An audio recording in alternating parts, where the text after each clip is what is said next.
Welcome to Sport Intellect Podcast. Today we are here to talk about the first game of the IPL season 2021, which was between RCB and MI. I have with me Jaren to talk about the game. Welcome, Jaren, on the show. And what a game did we have? Hello, Abel. Yeah, I mean, last ball thriller, isn't it? IPL just announced itself, and as we mentioned last time as well, two of the greatest giants of Indian cricket, head to head. What a performance from both the teams! And till the last ball, we didn't know who was going to come up on top. But quite a performance from both the teams. Mumbai Indians, though, continuing their 9 years jinx of not winning the first match, and I think it's actually a good news for Mumbai Indians when they don't win the first match, isn't it? Yeah, definitely. I think the fans are pretty happy. The team seems to be pretty relaxed about it. And now, as we earlier mentioned, is it turning out to be a superstition now? That's actually something that is very odd, isn't it? I think Mumbai Indians would be really surprised, worried maybe even if they win the first match. But Yeah, yeah, it just seemed like that. I mean, but you could see it on the face of the Mumbai Indians players that they wanted to break that jinx. yeah, Uh, you could see the desperation to win it. They played the match as if it was a final, but it just did not fall into their hands. definitely. And what a game it was. It just went down the wire. Nobody expected it to go down the wire because the score, I would say, was a pass score on that track, as the pitch did play a little slow, as we know how the Chennai pitch would play. Other than that, Mumbai did fight their way into the game with that brilliant bowling performance, I would say, from Bumrah, Jansen, Bolt. So yeah, all in all, a very good start to the IPL. So if you have to analyze the game, you have to start from Mumbai Indians. Uh, Chris Lynn is known to have his struggles and spinning tracks, but boy, didn't he have a good knock there? He just came onto his own, didn't he? He quite had a little bit of a struggle here in the IPL. He played some great innings for Kolkata, but of course they let him go for that reason that he was not coming up and turning in performances. And Mumbai Indians, of course, just let him sit on the bench for a season because of the packed squad that they have. But he's come into the squad and he's played like he's played an innings that has justified his tag and just justified the potential that he has. And yes, you're right. He's had to adjust, but he's done really well. He played the kind of knock that put RCB under pressure on a slow track. It put Mumbai Indians ahead of the game, even though RCB did come back. But it Yeah, was definitely something that Mumbai will look into because he came up and he brought straight away gave Mumbai an advantage. definitely. But his innings, though he scored 49 odd runs, but it did start off pretty slow and did look jittery initially, but he did make up for it with those huge sixes which he hit off the spinners, and it was surprising to see that he was playing quite comfortably, especially once he got set in. But yeah, they after picking up the first wicket, don't you think RCB lost the plot a little bit? They could have brought the score even lower than 160. I think it was a brilliant batting from Suryakumar Yadav and Chris Flynn. Of course, it felt like they could have been a little bit more tidier, but Yeah, credit goes to the Mumbai batsmen. They just went ahead with it. They did not stop. They did not. It did not matter to them that Rohit Sharma, one of the best white ball cricketers, actually went out quite early, yeah, and by a quite unfortunate incident, actually, a mix-up and a run out. Virat Kohli doing really well.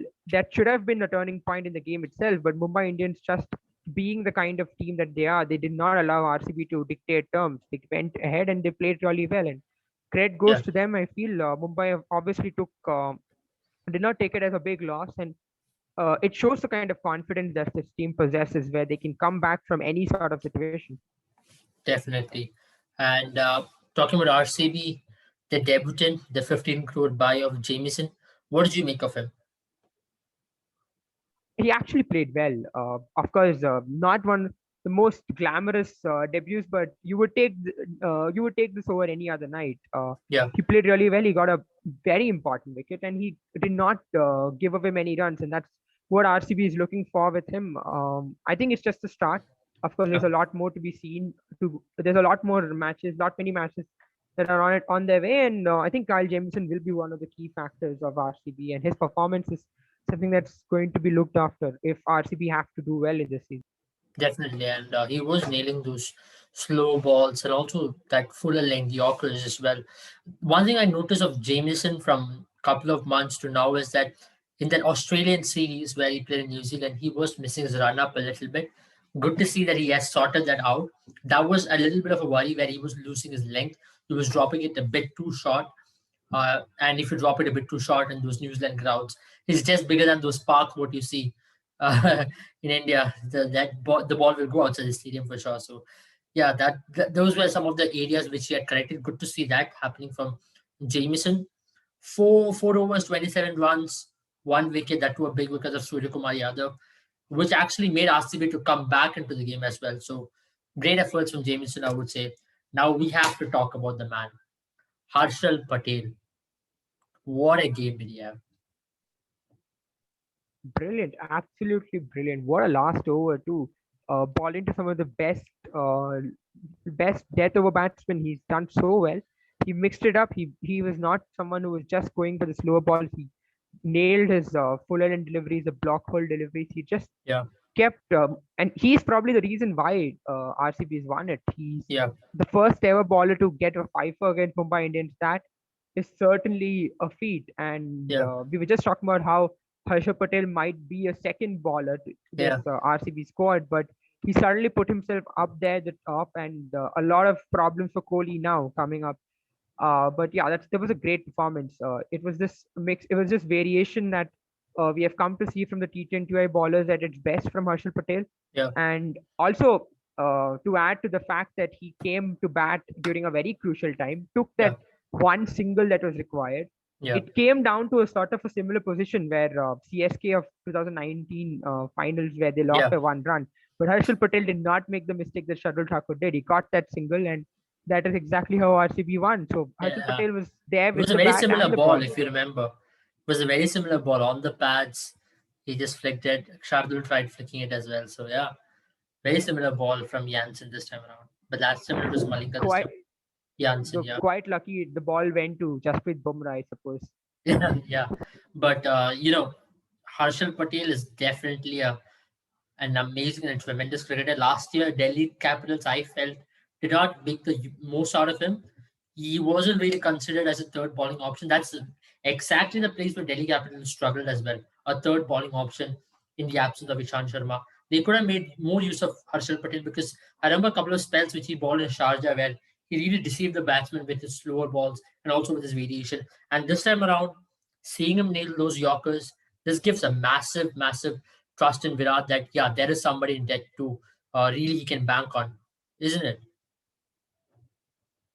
That has been the issue of RCB, hasn't it? I think, quite frankly speaking, Delhi probably did not let him into the team, probably because of the amount of wealth they have in their pace bowling attack. And that does seem like an oversight in comparison to what we saw yesterday. Harshal Patel's done really well, and RCB finally, think, seems to be able to find a Indian fast bowler who's able to do well in the test. Yeah, And that is something that Virat Kohli will put Virat Kohli at ease, because that's yeah, been the issue where they have brought the matches till the end, till the death overs, and their bowling just gives it away. yeah, So, and we have seen RCB like give away matches which they seem to win quite easily in the death. yeah, So Harshal Patel doing this well yesterday surely puts a lot of wealth and faith in his abilities, and that will definitely help RCB throughout. yeah. And if you talk about Mumbai Indians, uh, do you think Rohit Sharma missed a trick by not bringing Jasprit a little more earlier when Virat and Maxwell were batting? I think the idea was to allow someone like a Marco Jansen or Trent Bolt to go with it. Coming to the fact, probably Bumrah could have been someone who could have come in and taken a wicket there. But we Yeah, all know if it had gone, it could have gone either way. Where you could have had Bumrah come in, probably given an over and not go well or not get a wicket. And if Bumrah didn't get a wicket, things would not have looked good for Mumbai with someone like Marco Jansen probably having to take over Bumrah's duties. But I think probably a decision that could have gone either way. But yeah, it in hindsight, when you see if Bumrah had come in, gotten a wicket, probably of Virat Kohli as he did later on, Mm. it could have really helped Mumbai initially.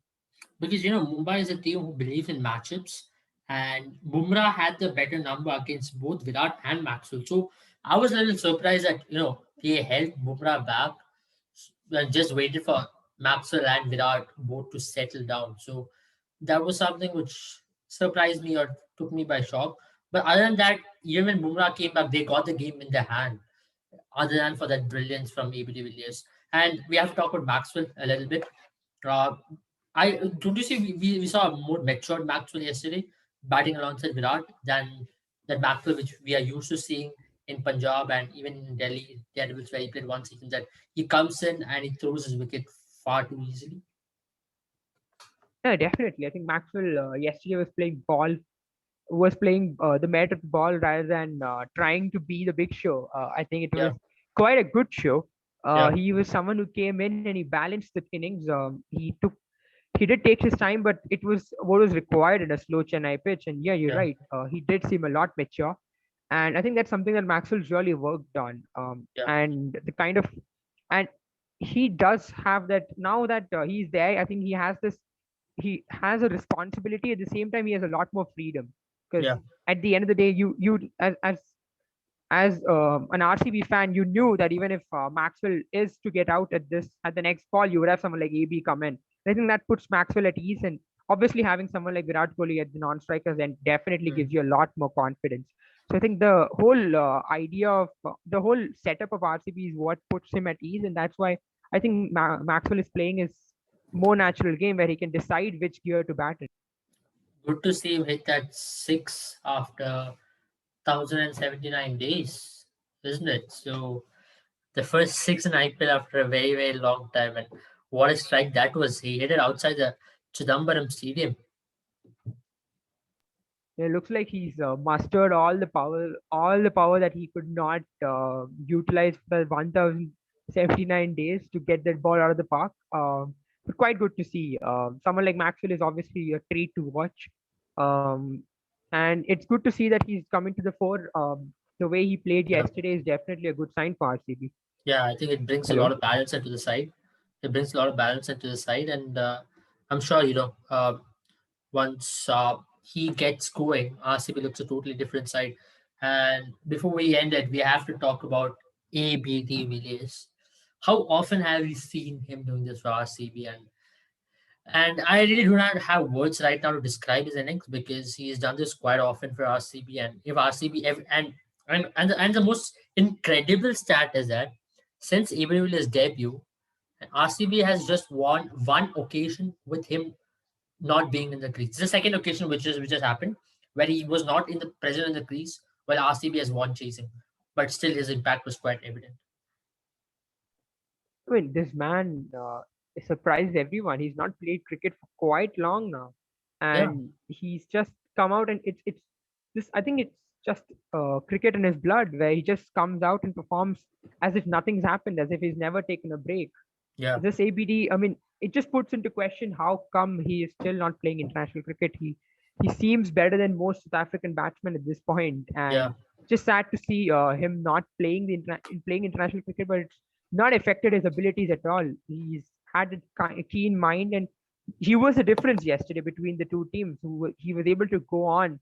yeah. It was sad to see that he was not able to finish at the crease, but he's done his part and he's played really well. He's the one who dropped RCB right in front, Yeah. out before the finishing line, and they just had to get through. And what an innings! What a man! Yeah. I mean, what a player. And this particular frame, this particular picture shows exactly how a batsman should play in a slower pitch because he's a little bit of technical analysis over here.